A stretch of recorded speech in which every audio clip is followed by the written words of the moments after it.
jërë ngeen jëf, je vais faire un petit résumé en wolof. li jiitu lépp dañuy sant président de la république man ci sama wàllu bopp ci kóolute bi nga xam ni joxaat na ma ko pour ma jiite gouvernement bi en tant que premier ministre. liggéey bi nag mu bëggoon ginnaaw assurer coordination gouvernementale bi maanaam fexe nu ñuy liggéeyee ba gouvernement bi yëpp mën a booloo doon benn gis-gisam muy vision ñu mën a fexe ba nuñ ko jëmmalee mu bëggoon nag ci juróom benn weer yi nga xam ni moo ñu dese ci fii ak élection yi mu bëggoon ñu jël ñeenti ponk ginnaaw li nga xamante ni moom la gouvernement war a def ñu jéem a baral loolu góorgóorlu loolu bàyyi ci xel bu baax a baax bi ci jiitu mooy gën a sàmm réew mi ndax àdduna fi mu toll dafa xaw a jaxasoo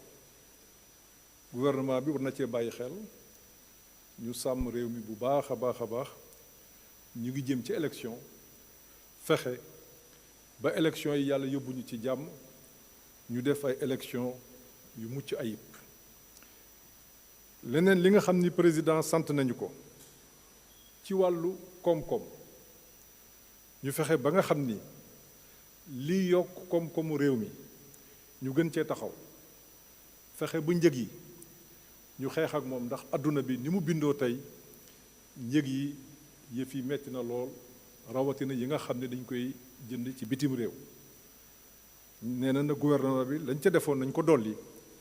gën cee taxaw wàllu xëyu ndaw yi ak la nga xam ne dañoo jëm ci campagne de commercialisation ndax nawet baa ngi bëgg a jeex ñu jëblu ci campagne te ñu bari ci ñun di dund ci mbay mi mu ne xëyu ndaw yi ak campagne agricole bi ne ci gouvernement bi taxaw li ci war yépp ñu def ko. leneen li nga xam ni président sant na ko gouvernement bi ñu war cee taxaw ci saasa jëm na lépp loo xam ne day tax réew mi am jàmm rawatina këru liggéeyukaay yi mu jàpp ni li jëm ci wàllu njàng mi ci wàllu paj mi ak li nga xam ni gis nañ ko ci wàllu maire yi ñi liggéey ci collectivité maire yi war nañoo fexe ba jafe-jafe yi fa am gouvernement bi waxtaan ak ñoom ñu jéem ko saafara lépp nag ci kaw yoon ak loo xam ni du àndil réew mi benn gàllankoor. leneen li nga xam ni gouvernement président sant nañu ko ñu war koo baral mooy xam nga ni président dafa am gis-gis boo xam ni 2014 la ko teg muy li ñuy wooye plan Sénégal émergent ñu xaaj ko ñeenti xaaj juróomi at yu nekk 2014 2018 am lu ñu ci defoon 2019 2023 mu am xaaj boo xam ni dafa war a jeex. nee na gouvernement bi taxaw ci li nga xam ni moom mooy jëm 2019 2024 2028 pour que plan boobu ñu mën ko teg ndax loolu rek mooy liy jariñ askan wi loolu rek mooy li ñëpp moom. mais balaa boobu la nga xam ni gouvernement bi def na ko ci 2014 ba 2018 ak li nga xam ni gouvernement bi def na ko 2019 ba 2023 dinañ ko siiwal génne ko waxtaan nañ ca ñi ci war a waxtaanal ñëpp ndax juróom-benni weer yi passé yëpp suñuy service ñu ngi waxtaan ak borom xam-xam yi waxtaan ak acteuru société civile ak ñeneen incha allah jox nañu liggéey bi dootul yàgg ñu siiwal ko wone fi réew mi toll ak fi président bëgg réew mi jëm incha allah loolu doon na loo xamante ne it bokk na ci mission yi nga xam ni président sant nañu ko muy mission yu jàmp ginnaaw mission yi nga xam ne nag bépp gouvernement da koy def mooy toppatoo li askan wi di dundee. ñuy sant président de la république bu baax man ma koy dolli sant ci confiance bi nga xam ni am na ko ci man ba wax ma naa coordonner action yu gouvernement ci ndigalam incha allah dinañ ci waslu àq lépp loo xam ni mën nañ ko dinañ ko def doxal ko ci ndigalam ànd kook ñi nga xam ni ñoom la ñu président booleel ndax liggéey bi ñu mën ko mottali. bu ngeen seetloo léegi waxuma ko ci français gouvernement bi am na benn ministre bu ci yokku muy wone la nga xam ni président bëgg na ko ci chemin de fer. gis ngeen ni def nañ fi TER ñu ngi liggéey pour TER bi jógee Diamniadio mën a yegg ba aéroport. am nañu mbébét ci plan d'action bii di ñëw président waxoon na ko Thiès TER bi mën a dem ba Thiès. tout comme gis ngeen ni saxaar bi nga xam ni nekkoon na fi doon dox suñu diggante ak Mali commencé nañ ko réhabiliter et incha allah balaa at bi di jeex dina yegg ba Tambacounda. gis ngeen xew-xew yi passé am na ay essais yoo xam ne def nañ ko fi saxaar bi di dem Tivaouane demoon na Touba te Sénégal xam ngeen ni ci wàllu koom-koom am na ay alal yoo xam ne yàlla baaxee nañu ko yoo xam ni xëy na buñ ko jaaralee ci autorail bi njëg bi dina gën a yomb. président nag jàpp ni loolu toll na foo xam ni war nañu am kenn ci biir gouvernement bi ku koy toppatoo mu dénk ko benn ministre muy Papa Amadou Ndiaye pour nga xam ni pour won Sénégal yëpp won askan wi yëpp cër bi nga xam ni jox na ko chemin de fer te bëgg na chemin de fer yegg foofu. ma leen di sant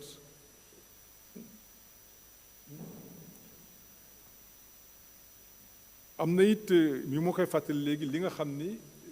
def bëgg na ko ñu toppatoo ko ci wàllu xëyu ndaw ñi ndax jeunesse bi lu am importance la. am na ay jéego yu bari yu ñu ci dox mais liggéey bi des na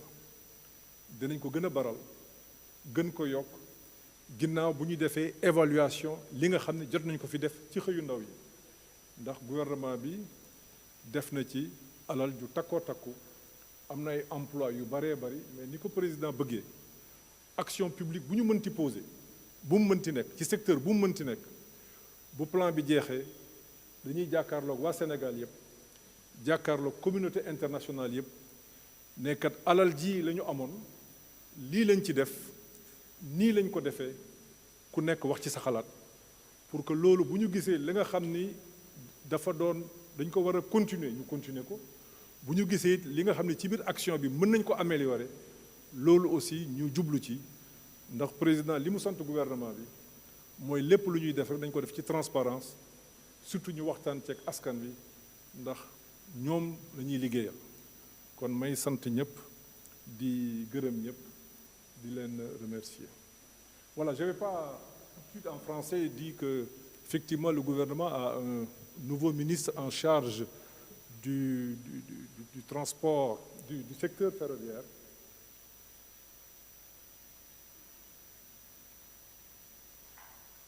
Ça pour montrer toute l'importance qu'il attache au développement de ce secteur, où des investissements importants ont été faits. Comme vous le savez, il y a plus d'un siècle, un chemin de fer relié Dakar à Bamako. Depuis quelques années, malheureusement, ce rail s'était totalement dégradé et c'est la route qui avait pris le relais. Le président, dans sa vision, a estimé que le chemin de fer doit retrouver toute sa place. Et aujourd'hui, il y a un projet de réhabilitation du chemin de fer Dakar-Bamako, mais on s'arrêtera d'abord à Tambacounda. Et d'ici décembre, on aura effectivement ce chemin de fer. En même temps aussi, comme vous l'avez constaté, le TER est en phase d'exploitation et ce TER nous vaut aujourd'hui beaucoup de satisfaction en termes de nombre de personnes transportées. On m'a dit qu'il y a quelques jours, on a atteint 100 000 passagers en une seule journée. Donc c'est dire que le potentiel, il est là. Le TER a été une vision du président qui nous permet aujourd'hui d'être en matière de transport ferroviaire, en tout cas au niveau des standards les plus élevés. Et ce TER va être poursuivi. Aujourd'hui, nous sommes dans la phase d'accélération de la deuxième tranche Diamniadio-AIBD. Et il y a quelques mois, le président avait promis, lors d'un conseil des ministres décentralisé à Thiès, la poursuite des travaux jusqu'à Thiès. Nous avons aussi de fortes demandes en allant du côté de Mbour. Mais là, la décision n'est pas encore prise. Nos services de planification sont en train d'étudier toutes ces questions et le président de la République a jugé utile de créer un secrétariat, un ministre auprès du ministre des Infrastructures en charge du transport. Vous le savez aussi, le Sénégal est en train de construire de nouveaux ports, port de Dakar, mais en plus du port de Dakar, il y a le port de Ndayane, le port de Sendou. Tout cela préfigure d'un Sénégal émergent où on devrait quand même tout faire pour améliorer la mobilité. Et de ce point de vue, je pense que la mise en place, en tout cas au niveau du département des infrastructures, d'une entité autonome en charge du développement des chemins de fer constitue une priorité pour le gouvernement et nous allons nous y atteler. Je vous remercie. Merci. Voilà, merci. Voilà. Ah, donc Omar, c'est ça, on arrive au terme de cette soirée. Oui. Cette soirée de publication de la liste des membres du gouvernement. Le Premier ministre donc...